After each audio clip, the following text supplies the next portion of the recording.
Hey guys, welcome back in YouTube channel Nikku Chaudhary reaction. मैं हूं नताशा। बात करेंगे यहाँ पे सरिता जी की। सरिता जी ने वीडियो डाली है एक, यानी कि वो पार्ट 3 अभी आया है, तो उसमें वो सब सिनेरियो बता रही है कि आखिरकार नेहा के साथ में उनके रिश्ते क्यों खराब होने शुरू हुए।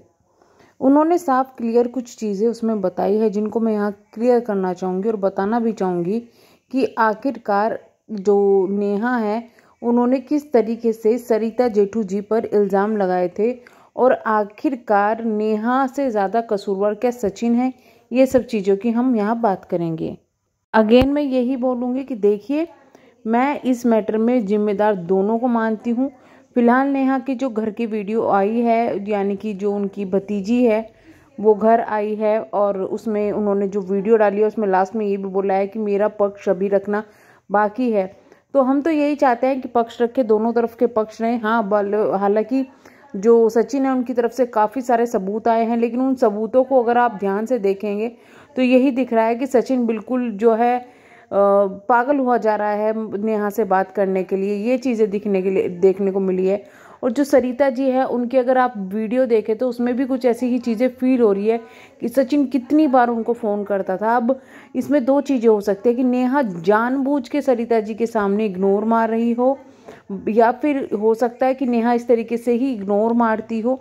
दोनों चीज़ें यहाँ हो सकती है। लेकिन उनकी वीडियो देखने के बाद इतना ही मुझे एहसास हो रहा है कि भाई नेहा ने उनका वहाँ पर जो है यूज़ किया है। और जो वो बोलती थी ना कि मेरा यूज़ हुआ है, मेरा किस तरीके से यूज़ हुआ है, यही बात सचिन ने बोली थी कि यूज़ करते हैं, उनका सब यूज़ करते हैं। हमने तो तभी कहा था कि भाई ये ही यूज़ करके गई है। पायल वाला जो मैटर हुआ था उसमें भी सरिता जी का यूज़ हुआ है, और अब जो ये चीज़ें खुलकर आ रही है उसमें भी सरिता जी का यूज़ हुआ है। सरिता जी के पास में फॉलोवर्स पहले से ही ज़्यादा थे भैया, उनको कोई वो क्यों किसी को यूज़ करेगी।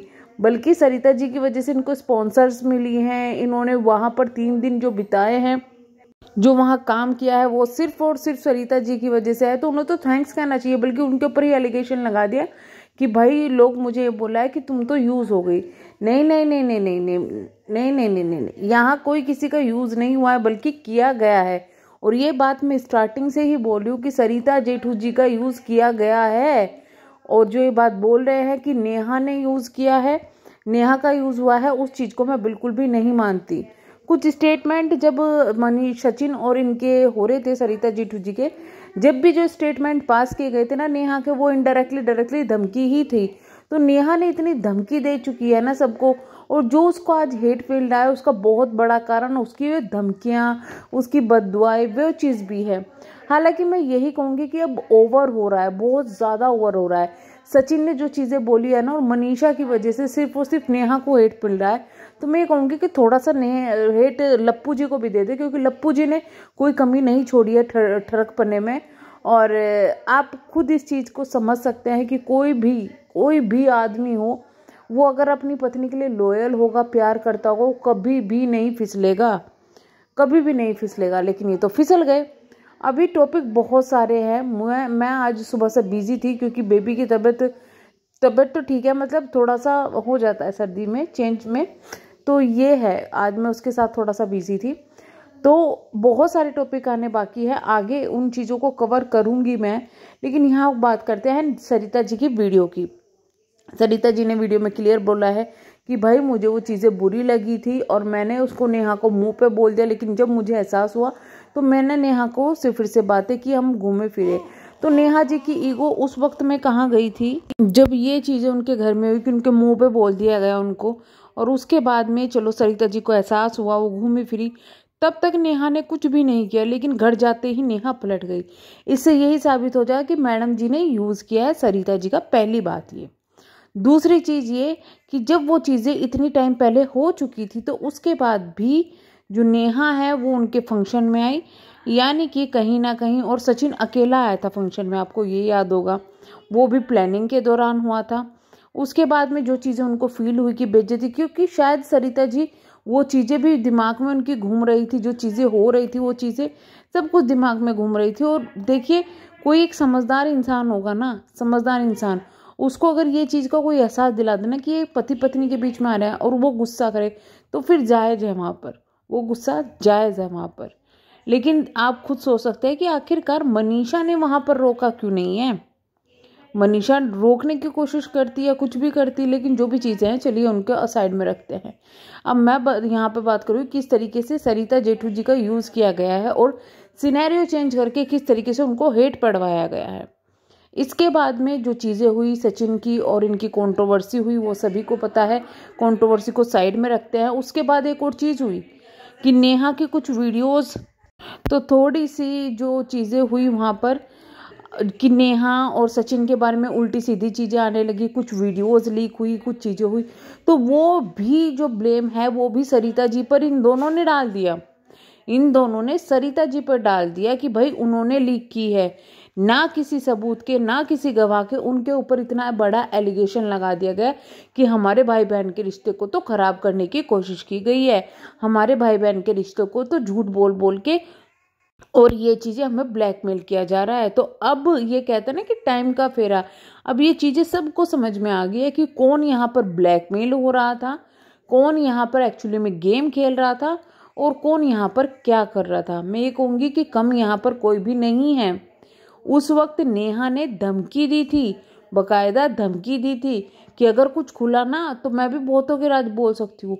ये सच्चाई है। ये जो ग्रुप इनका था ना, इसमें इतने राज लोगों के हैं और एक दूसरे के पास में है ना, कि उन राज की वजह से ही नेहा का जो ये, नेहा और सचिन की जो ये लप्पूगिरी चल रही थी ना, वो छुपी है, वो छुपी है। अब यहाँ पर सचिन बोले हैं, इस वजह से ये लोग उठ उठ के आ रहे हैं। मैं यहाँ पे सरिता जेठू जी की बात नहीं करूंगी, बाकी जो क्रिएटर आ रहे हैं, क्योंकि सरिता जेठू जी वो इंसान है जो उस वक्त में चुप हुई थी जिस वक्त उनको सबसे ज़्यादा हेट मिल रहा था। उस वक्त चुप हुई थी, टाइम देखने के बाद चुप हुई थी। और सरिता जेठू जी ही वो इंसान है जिससे सब माफ़ी मांग रहे हैं। सरिता जेठू जी ही वो इंसान है जिसको इन चीज़ों का ब्लेम लगाया गया था कि अरे इन्होंने तो इनकी प्राइवेट वीडियो लीक की है, इन्होंने ही सोशल मीडिया पे ये चीज़ें बात लाई है। तो वो कहते हैं ना कि टाइम का फेरा, तभी हमने सवाल उठाया था कि आखिरकार हर चीज़ पे एक्शन लेने वाली नेहा और सचिन अब एक्शन क्यों नहीं ले रहे हैं, अब क्यों किसी और को सामने कर रहे हैं कि भाई तुम एक्शन ले लो, तुम ये ले लो, वो ले लो। अब क्यों इन पर छोटे छोटे रिएक्शन चैनल वाले भी बंद नहीं होते जो नए नए उठ के आ रहे थे। तो यही रीज़न था, क्योंकि सच्चाई थी उन बातों में, उन बातों में कहीं ना कहीं सच्चाई थी, इसलिए सब चीज़ें आ रही थी। हालांकि देखिए मैं ये कहूँगी कि अब ये चीज़ें मैटर शांत होनी चाहिए, लेकिन नेहा का पक्ष आने के बाद ये शांत होनी चाहिए। एक ही तरफ से हेट पढ़ना इतना ज़्यादा वो गलत है, क्योंकि जिम्मेदार दोनों हैं। भले ही सचिन ने माफ़ी मांग ली हो, लेकिन सचिन ने माफ़ी जब मांगी जब नेहा ने लात मारी है, नेहा ने पूरी तरीके से लात मारी है। सचिन ने जब माफ़ी मांगी है, और वो भी किस लिए मांगी है मुझे उस बंदे का यकीन ही नहीं हो रहा, अब तक भी यकीन ही नहीं है। मुझे ऐसा लग रहा है कि अभी भी कोई गेम खेल रहा है। और आप मानो या ना मानो, चीज़ें बदलने के बाद इसने जो ब्लैकमेल किया, लाइव करके ब्लैकमेल किया कि मैं लाइव कर दूंगा, वहाँ नेहा को ब्लैकमेल कर रहा था, मैं ये कर दूंगा, वहाँ नेहा को ब्लैकमेल कर रहा था, मैं जहर खा लूंगा, वहाँ नेहा को और अपने घर वालों को सबको ब्लैकमेल कर रहा था। तो इस बंदे की बातों पे इतना जल्दी ट्रस्ट मत कीजिएगा। मैं पब्लिक से ये कहना चाह रही हूँ, ये भैया भैया बनने वाला आदमी नहीं है, ये किसी का भैया बनने लायक ही नहीं है। आप मनीषा को सपोर्ट करो, वो इस वक्त दर्द में है। और मैं ये कहूँगी कि भाई इस वक्त जो उसको सहन करना पड़ रहा है ना, उसको इतना कुछ होने के बाद भी इस आदमी को अपनाना पड़ रहा है, तो कहीं ना कहीं इसके ऊपर फैमिली का बहुत ज़्यादा दबाव आ रहा है। अपनी फैमिली को बचाने के लिए या इज्जत बचाने के लिए लड़की जो ये कदम उठा रही है ना, जो इसको करना पड़ रहा है, वो सच में बहुत ही ज़्यादा मुश्किल कदम है।